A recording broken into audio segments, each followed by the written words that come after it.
The views and opinions expressed in this program are those of the individual hosts and do not necessarily reflect the views or position of Glickman Digital Media, Your Culture's Edge Podcast Network, our shareholders, and our sponsors. This is a Glickman Digital Media original production. Welcome to Growing Your Life with Debbie Santillo. Listen to Deb as she talks to you about her struggles, her opportunities, and her blessings. She gives wisdom with a dose of common sense. She shares her career being a model actress, as well as a writer for a number of publications. And no, here is Debbie Santillo, but you can call her Deb.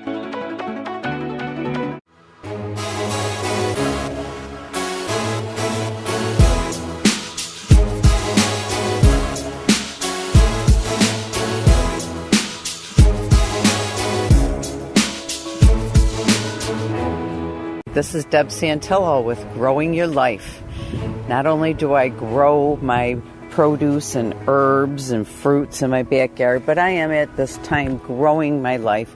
I'm growing what I do with myself, my experiences. I'm taking things that I've learned in the past and I'm expanding my horizons, and I'm getting to know myself more so that I can share myself with you in ways of my talents, my gifts. I'm using my time and my intelligence to just go out there and learn new stuff and figure out what I'm going to do with my life. You know, sometimes when we're a little bit down the road in life, past 50, and I know that that's young, trust me, I do. I found myself looking at myself saying, okay, the kids are grown, grandchildren are going to start coming soon. What is it that I'm going to do for me?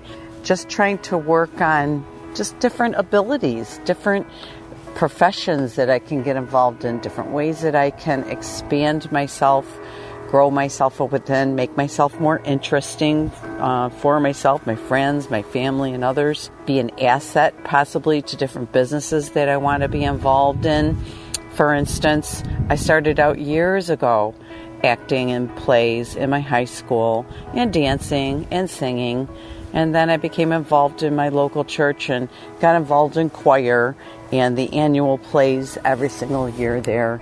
And I learned a lot during that season of my life. It wasn't professional, but it definitely was detailed and very, very valuable in everything that I learned. Stage presence, how to behave backstage, and being on time, and having your wardrobe, your makeup, your hair just right, minding your P's and Q's and listening to your cues when it comes to where you got to be and when you got to be there, and keeping your lipstick fresh and making sure that you memorize your lines, or that you always have a bright, beautiful smile, and that eyes are always on you, even if it's not particularly your scene or the lights are on you at the time. People in the audience can always be still watching you, and you always need to be a great example.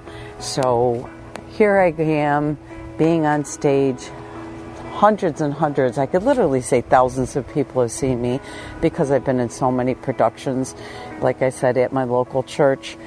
Well, I decided to take that on the road and kind of look at other possibilities that were out there. And friend of mine was running an event and asked me for a large chain department store if I would care to walk in a runway.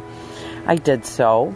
When I went to go practice, I met a team of 2 people who own a modeling agency. They were very impressed with the way I carried myself and asked me if I would join their modeling agency. Of course, I was skeptical. I just figured it was a money scheme and nothing was going to come of it. And I spoke with them several times, took up a lot of their time, which they're not used to, because of the fact that they are reputable. They've been around for a very long time and really do have many, many, many people that come to them and that they train for different reasons. So after speaking with them a few times, I decided, yeah, this is the real thing. They'll get me, as far as they can. So I joined, went to all my lessons, and instantly just started being on runways, maybe just for charitable events. There's a lot of those here. It got me exposure, and whereas people think, oh, you're being taken advantage, it's like, oh, heck no. No, I'm not. I'm getting experience. I'm just like when I was doing all those plays for free, walking on runways. I'm learning behind the scenes things. I'm learning all the prep to it, and I'm learning how to carry myself and how I want to look. And I'm looking back at film of me, pictures of me modeling, and I'm studying myself as to how to present myself, what would be best, and just learning little tricks of the trade, and just all sorts of things. And it's been very, very valuable. Well, how do you take that and actually make money out of it, you might say? After getting quite a bit of experience and getting a lot on my resume, I started getting looked at by talent agencies as far as wanting print work done. And then I started being put in by my agency for some commercial work.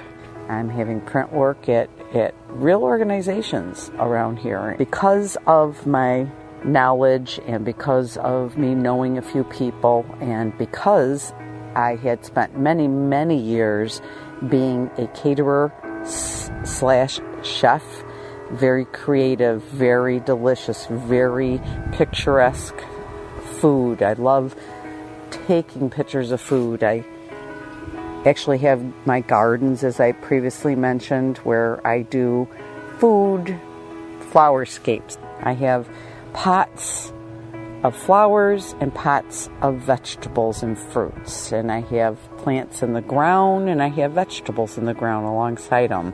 I might have some dahlias next to daisies, next to marigolds, next to petunias, and between the middle of all those there might be a long space down the center of the garden where I run something that runs long, like butternut squash or spaghetti squash.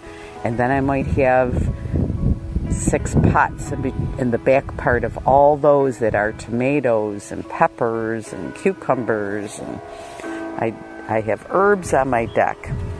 There's nothing better than waking up in the morning and going back to your peach tree and grabbing a couple fresh ripe peaches and taking a tomato or two off the vine, and then going ahead and grabbing a couple herbs and having your butternut squash already prepared for you, so you could just go to the refrigerator and take a few scoops of that, and just digging into all that fresh picked food from my very own garden and being able to eat it. Well, I took all that knowledge and information and shared it with someone that I met networking through my modeling agency and was offered a job to write. I wrote for magazines. I actually have published works in 2 magazines in which I shared my recipes, I shared my process of gardening, I shared pictures of my garden, and I went to restaurants and wrote promotional works for them, and everything was published. So I took my original gifts and talents of loving to cook, loving to sing, loving to dance from when I was a kid, and in my adulthood, once I started searching for what I wanted to do new in life, I kind of actually searched down deep inside myself and said, well, what are your passions? What is it that you want? What is it that you're looking for? What do you enjoy doing, but you could earn some money on? So here I took my love for flowers, my love for food, I combined them in my gardens. I love taking pictures of all these things. I take beautiful pictures of the fresh flowers and the fresh vegetables, and then sometimes I combine and do actual portraits of some veggies with herbs or with some fruits with my flowers in between. I know that I sometimes have put these pictures on my social media, and I get so many lovely comments. We really enjoy and look forward every summer to seeing all your beautiful pictures of your gardens. We don't have time to do that, or we don't have the money to do that, or we don't have the talent. Everything we plant dies on us, or we're not in a great area for the plants growing real nice and lush and green like your area. Love it. So I'm giving a gift to other people by sharing, but we really do like beauty and prettiness, and flowers just are such a natural, gorgeous way of showing color and diversity and strength and weakness. Some plants, only last and bloom a few days or a week. Others last months. It's just so pretty to see the intricacies of a flower, all the different petals coming together. It's amazing how many different combinations that there are. And I know myself, when I was a young girl, it absolutely blew me away when I first went to my Italian grandfather's garden when I was a kid. And he showed me the plants he was growing. And I couldn't believe that a little plant, and then the next maybe couple weeks later I'd go there and the plant would be bigger. And then the next time we'd go there and visit Grandpa, oh my gosh, there's like a little thing growing off it. And then the next time it's huge. It's, oh my gosh, he's got zucchinis here. I mean, like, food came from that. It just blows me away. I actually took the time to weigh up a spaghetti squash at my local grocery store this week. I was curious. I have a really big one growing in my garden right now. A couple, other ones, other blossoms coming up. But my very first one coming up is gigantic. And I'm getting ready to pick it. I'm just waiting for it to get a little yellower. So I decided to weigh up a spaghetti squash and try to figure out, what I would pay for that if I had to buy it in the grocery store myself. They didn't have any squash quite as large as mine, but the one I weighed up cost $6.80 for one squash. And I know mine was bigger, so I'm like, wow, the squash I got sitting in my garden is an $8 squash all day long. And I'm thinking, I have several other squash coming from those vines. I mean, after a while, they do die down. It depends on the year. It depends on if you got it in the right sun. You got to give it the right kind of water. And I got it going on because I've been doing this for years and I know where to put things. So I usually get an abundance of each vegetable that I plant. I'm not concerned in the least bit. So I'm going to have several spaghetti squash. I take my knowledge like that and I try to spread it to others through my blog or through social media. Here on this podcast, I'm just taking all this information, all these gifts and talents, and I'm going to turn them into not just recreation, not just art, which I definitely conceive my gardens and food and photography and catering and writing as art, along as well as my singing and my songwriting and my dancing and my acting and my modeling.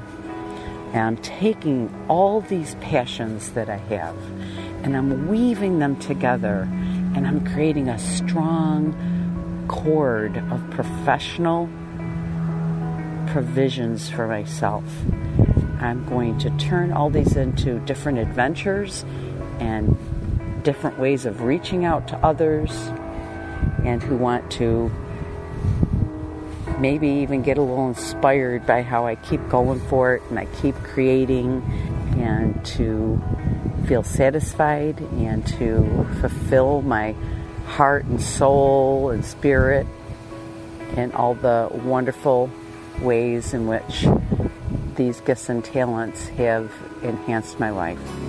So here's Debbie Santillo, and I'm talking to you, and I just want you to reach down inside yourself, see what you kind of developed a love for as a kid, and maybe you had the opportunity professionally to enhance it and hone it and tone it and learn about it and do a better job at it, and use it for your community the way that I've done. I've done so much for my community through my church and through my modeling agency and in my neighborhood and with my own particular family and my outer levels of family. I mean, my goodness, when I used to cater a lot, there was always leftovers that everybody benefited by for a couple days. So take your gifts, your talents, your passions, tie them up in a bow, dig down deep, be professional about it, do it right, do it nice and clean, and make it so that the masses will feel comfortable, experience it and seeing it, and then put yourself out there and open doors and try to step through and get yourself opportunities in which you can have a career using passions, gifts, and talents. You have a great day. This is Deb Santillo, signing off.